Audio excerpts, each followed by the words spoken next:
Hello everybody, I'm Ajit K. Mishra, your course instructor for Literature and Coping Skills. I'm back again with the third lecture of the course. This lecture is called Emotional Wellbeing. Emotional well-being is a very important concept because it helps us understand the idea of our mental state, our mental wellness and mental health. I must tell you all that when it comes to the phrase mental health, most people are not comfortable with it because they think the very phrase is indicative of a mental illness. So that's the reason why most people are not comfortable with the phrase mental health. Therefore, the idea of emotional well-being or emotional wellness serves as a very important, significant and practical indicator to our understanding of our mental health conditions. So today I'm going to talk about emotional wellness. I must also tell you that it has two parts. We're going to focus on the basics of emotional wellness, and in the next lecture I'll be talking about the impact of emotional illness on our existence, and with the help of a couple of examples I'll explain how emotional wellness can be achieved. So let's start. Emotional well-being has three very important components: well-being, understanding emotions, and emotional well-being. Before we can understand emotional well-being, it's important that we understand what well-being is all about.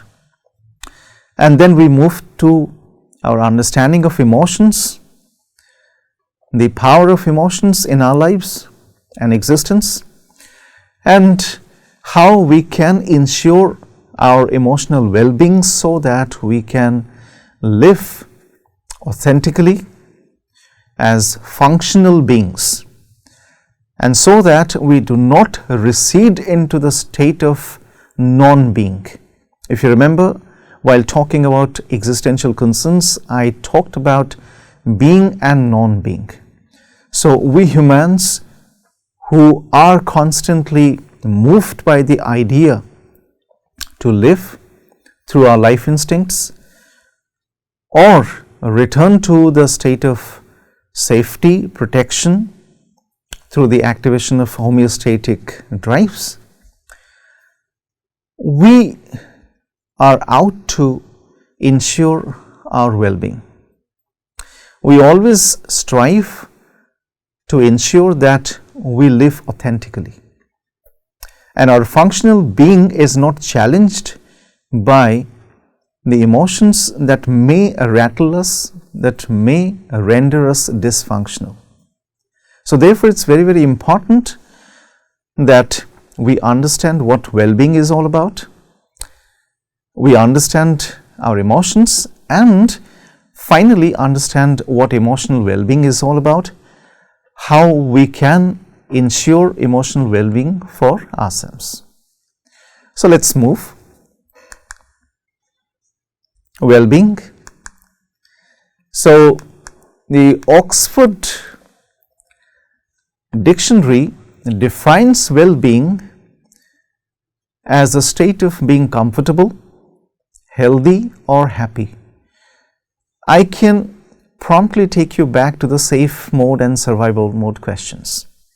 So whenever we are in the safe mode, we are comfortable. We are comfortable because we are feeling healthy and happy. Therefore, we are comfortable.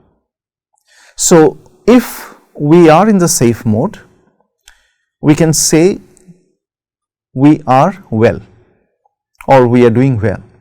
So that is an indicator of our well-being whenever we are in the safe mode. But even in the safe mode, as we witnessed in our last lecture, that our safe mode can also be challenged by a variety of existential questions which can push us to or into the survival mode.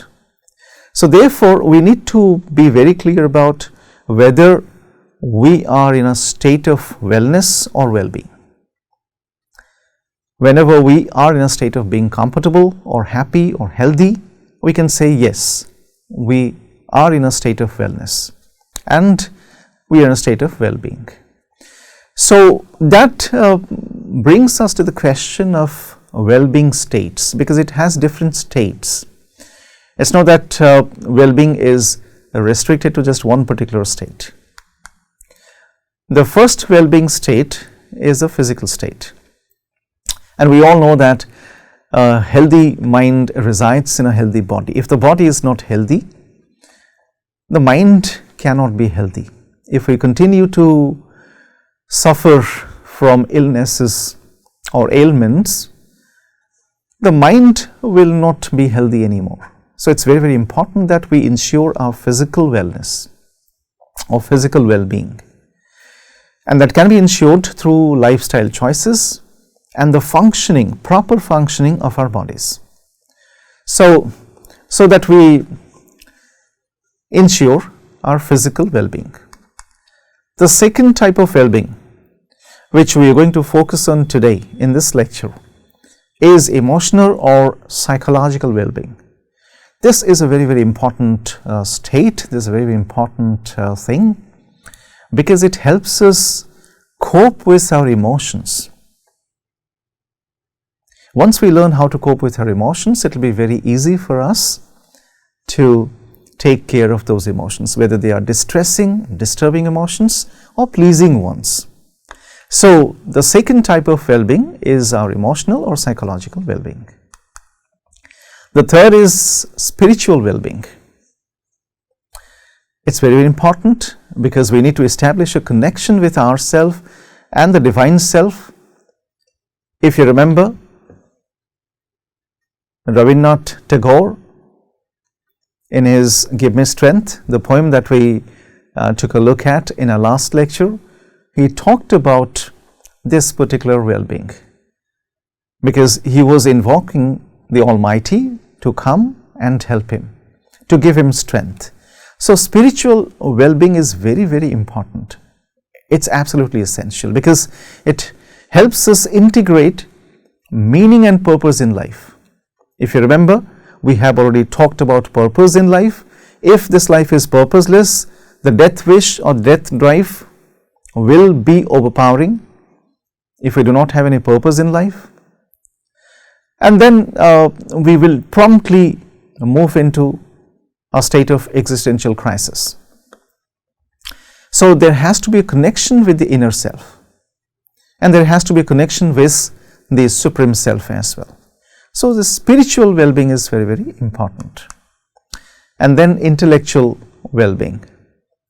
So this type of well-being helps us expand our knowledge and skills, because as long as we exist, we live, we have to be knowledgeable and we have to develop skills which will help us perform our actions smoothly. And then social well-being is a very, very important state. It's a very important state, because if you are in a state of social well-being, you feel like belonging to the society, you cooperate with people, and then you value your relationships beyond the realm of the personal, the social relationships. So you act pro-socially then. So there is another well-being state, although I have not included that state here. That's equally important, I must tell you. It's economic well-being. So economic well-being is also very, very important, because that leads us to a variety of other well-being states. So these are some of those important well-being states that we need to be aware of. But for the sake of our course, we are going to focus on one well-being state here. And as time passes, we will gradually move towards the other well-being states. But in this lecture, I am going to focus on emotional or psychological well-being. So let's take a look at those states. So our understanding of emotional well-being comes to us through a proper understanding of emotions. We need to understand emotions very, very well. And I must tell you all that emotion in itself is such a huge academic area that it's not possible for us to take care of each and every aspect of it in this lecture. We are going to focus on only those aspects that are relevant to our understanding of this course, the idea of this course, Literature and Coping Skills, our understanding of how emotions or emotional management can help us live our lives in a better way, or can help us cope with the challenges of life, including existential challenges. So we all know that emotions play a crucial role in how we lead our lives, our physical health, and also our relationships. So emotions are everywhere. So if we do not take care of emotions, emotions will stop to take care of us. And once that happens, we will be very, very difficult in terms of our existence, in terms of our physical health and our relationships. So therefore, it's important that we take care of our emotions. So I have used two very popular quotes by two equally important thinkers. The first one is by Aristotle, the Greek philosopher. Emotions are all those feelings that so change men as to affect their judgments, and that are also attended by pain or pleasure, such as anger, pity, fear, and the like, with their opposites. So when we look at this saying, this statement, we'll find that there are a few very important things. Emotions have the power to change men and their judgment. That means they can change humans, and they can also influence our judgments. Emotions have that power. And these emotions are also attended by pain and pleasure, or pleasure. That means there are certain emotions that cause pain in us, and there are certain other emotions that cause pleasure in us. And at times, you must know that the same emotion can cause either pain or pleasure in us. I'll be talking about it in a while.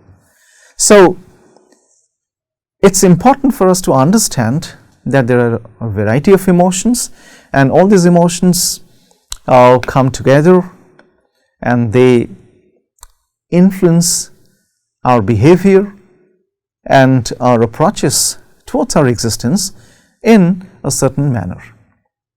So the next saying is by Paul Ekman, who was the first to talk about the basic human emotions, 6 of them. He has said that emotions change how we see the world and how we interpret the actions of others. So that means emotions play a very, very important role in our lives. They fine-tune our behavior. They also fine-tune how we understand the world around us and the actions of people around us. So therefore, it's very important that we understand emotions extremely well. So emotional states can be specific or general. For example, you're angry with somebody at a certain time, at a certain point. So that's a very specific kind of emotion then. And it will go after a while. It can also be general. For example, you continue to be angry over a certain period of time, over a prolonged period. If you continue to be angry, that's a problem. Same is the case with emotional states that are brief or long lasting. So these emotions can be brief and long lasting. So they can leave you after a certain time. It can be very, very short, and you'll be relieved of that particular emotion. But those emotions can also be long lasting. If they are very, very long lasting, that means they will begin to influence you in various other ways. These emotion states can be visible or invisible. For example, you are experiencing a certain type of experience that may be visible on your face, visible through your gestures, but at certain times they may not be visible. You may be experiencing some pain, but they may not be visible, and that's the reason why most people fail to read how others are feeling at a certain point in time, because those emotions are not visible. These emotional states can also be profound and then can be trivial as well. So profound, that means, for example, grief. When it becomes stronger, it becomes profound. So it can also be, there are certain emotions that can be very, very trivial. They may not be so impactful. So going by the intensity of a certain emotion, we can say whether it's profound or trivial. So now that we have taken a look at these emotional states, let's now move to the next. That's our basic emotions. It's very important that we understand our basic emotions. I have already talked about Paul Ekman. He was the one who talked about the 6 basic human emotions, including sadness, happiness, fear, anger, surprise, and disgust. So happiness is something that makes us feel pleasant, safe, protected, happy, contented, joyous, and the other emotions that are so basic that they do not make us feel happy. They make us feel disappointed, sad. Now, when we look at the other theory of basic emotions that was developed by Robert Plutchik, he developed this wheel of emotion, which is very, very useful for our understanding of emotions. So unlike Paul Ekman, Plutchik has arranged his emotions in pairs. So joy and sadness make one pair, anger and fear, trust and disgust, surprise and anticipation form the other pairs. So there are 8 basic emotions according to Robert Plutchik, but he has arranged them in 4 pairs. So when we look at each of these emotions, we find that they have more or less the same kind of implications. Sadness is a state that is characterized by disappointment. Happiness is a state that is characterized by joy. Fear is a state that is characterized by some kind of anxiety. Anger is a state that is characterized by frustration. Surprise by some kind of unexpectedness, and disgust is characterized by hatred, loathe for something. So these emotions, these basic emotions, are more or less the same, but we have these different theories, and I have picked 3 important theories: Paul Ekman's, Robert Plutchik's theory, and then finally the Institute of Neuroscience and Psychology at the University of Glasgow's theory. So they say there are 4 basic emotions: happiness, sadness, fear, and anger. These are the 4 basic emotions. Fear has another aspect, that is surprise. Anger has another aspect, that is disgust. So it's 4 basic emotions. Irrespective of the number of basic human emotions, we can always say that happiness, sadness, fear, anger are the most basic of all our emotions. So once we understand these basic emotions, we'll get to know that there are more disturbing emotions than pleasing ones. For example, if we accept there are 4 basic emotions, which are happiness, sadness, fear and anger, you can see these are the emotions that either make us happy or make us sad. But I would not like you to classify them as positive and negative emotions, because that classification might not help always. For example, you may be angry at a certain point in time.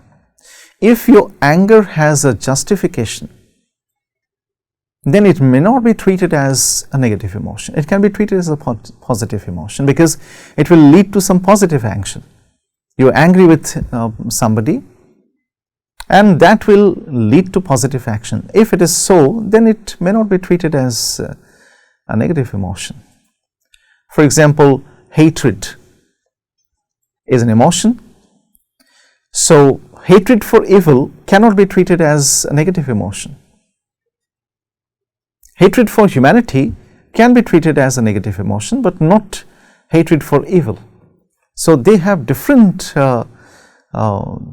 aspects. So therefore, it's important that we understand that there is no such classification as positive and negative emotions, and that's the reason why theorists approach this question through the idea of emotional valence. That means the intensity to which an emotion is either negative or positive. So that's the reason why I have not classified emotions as negative or positive. They can either disturb us, distress us, or please us. So if the same emotion pleases us, fine, that is a positive emotion for me. If the same emotion displeases us, that's not a positive emotion for me. So let's take a look at these theories of emotion. I'm not talking about theories of basic emotions, I'm talking about theories of emotion that have evolved through the ages. So we can start with Charles Darwin's theory of emotion, which is evolutionary theory. So Darwin insisted that our emotions exist because they serve an adaptive role. Therefore, we experience emotions. If love is an emotion, we adapt to that particular emotion and we feel like reproducing. If fear is an emotion, so every time there is danger, we promptly withdraw from it. We escape. We take ourselves to a safe place so that it doesn't destroy us. So according to Darwin, the evolutionary theory of emotion makes it understand that these emotions are very, very adaptive in nature. They perform an adaptive function. When we move to the next theory, that is the James Lange theory of emotion, two psychologists, William James and Charles Lange, they were of the view that the external stimulus first leads to a psychological reaction and then to an emotional reaction. That means if I find a ferocious lion right in front of me while I am walking through a jungle, I will first begin to tremble. When I begin to tremble, I will know that I am experiencing a certain type of emotion and I will call it fear. So according to the James Lange theory of emotion, so it's first a physiological reaction or a physical reaction to that particular stimulus, and then I experience an emotional reaction. The third theory, that is the Cannon-Barth theory of emotion, they suggest that the physical and the psychological experience of emotion occur simultaneously, unlike the previous theory in which it was suggested that they occur one after the other. The Cannon-Barth theory suggests that they happen simultaneously. So you begin to tremble, you begin to experience that particular emotion in yourself.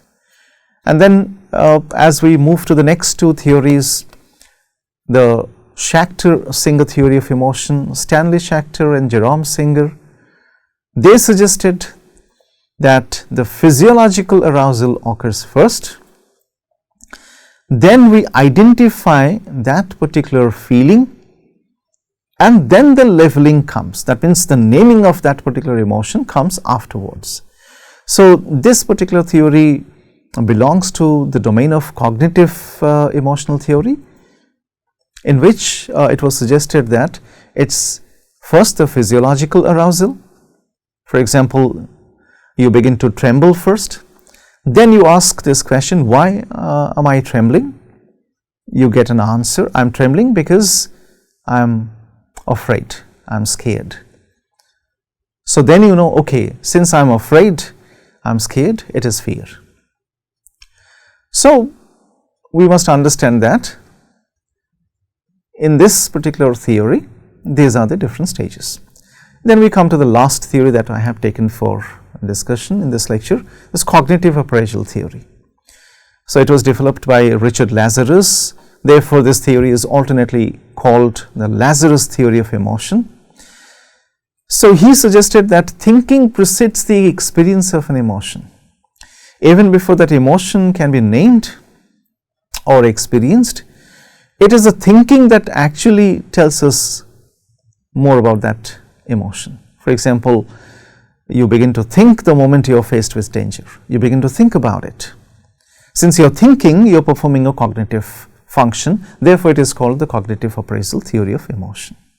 So, these are some of the most popular theories of emotions which help us understand emotions well. So, now we come to the idea of emotional well-being. As early as 1947, the World Health Organization defined health as a state of completely physical, mental and social well-being. So, these are the three distinct aspects of our well-being: the physical, the mental and the social. So, it emphasizes the importance of emotional well-being. So, we need to understand that emotional well-being needs to be emphasized, because health is defined, it is also defined as being confident and positive and able to cope with the ups and downs of life. And what are these ups and downs? Those existential concerns, existential anxiety, existential questions, existential crisis, safe mode, survival mode questions, life instinct and death instinct questions. So, if we are able to cope with the ups and downs of life, life will always have ups and downs, but it is more about our coping skills or coping strategies. That makes us emotionally resilient and emotionally strong, and that ensures our emotional well-being. At the same time, I must also draw your attention towards the fact that some research show that emotional distress creates susceptibility to physical illness, and that's a fact. Exam stress increases susceptibility to viral infection, and stress from lack of control in the workplace or from life events creates susceptibility to cardiovascular diseases. We need to understand these things very, very well, so that we can understand emotional well-being well. So, emotional well-being, which is also referred to as hedonia, can be conceptualized as the balance of feelings, that's positive and negative, experienced in life, and perceived feelings, happiness and satisfaction. So, there has to be a balance between the positive and the negative.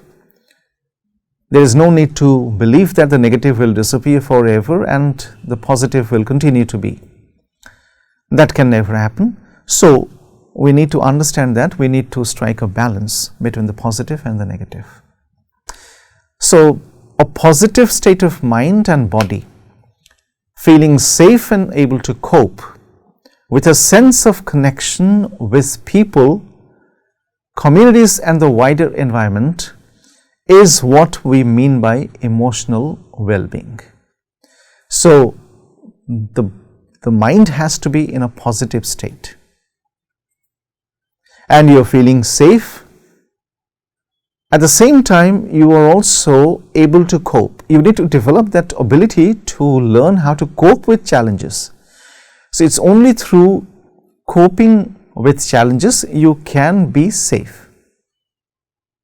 And then when you develop a sense of connection with people, communities and the wider environment, you can say, yes, we are in a state of mental well-being. So that is all for today. So in this lecture we talked about what well-being is all about. We also talked about what emotions are, how important those emotions are for lives and our existence. And we also saw how emotional well-being is an important aspect of our existence.